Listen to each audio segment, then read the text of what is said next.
Video viral Presiden Joko Widodo jadi supir dadakan tamunya di konferensi tingkat tinggi atau KKT G20 di Bali.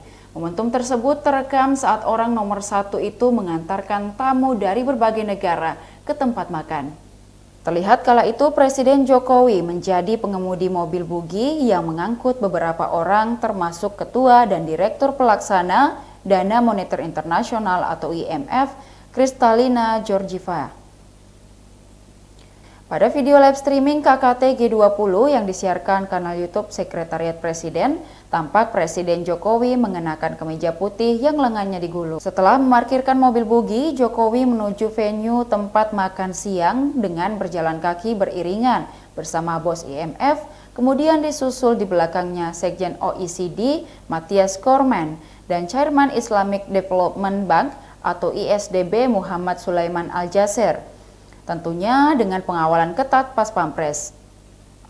Terlihat juga ada Menteri Luar Negeri Retno Marsudi dan Kepala Staf Kepresidenan RI Muldoko dalam rombongan itu. Mereka menuju venue terlebih dahulu dengan berjalan kaki. Sebelum dikemudikan Presiden Jokowi dan rombongan, mobil bugi sudah siap di parkiran di depan gedung. Lokasi makan siang para pemimpin negara delegasi G20 tepatnya di Ocean Front Law, The Apurva Kempinski, Bali.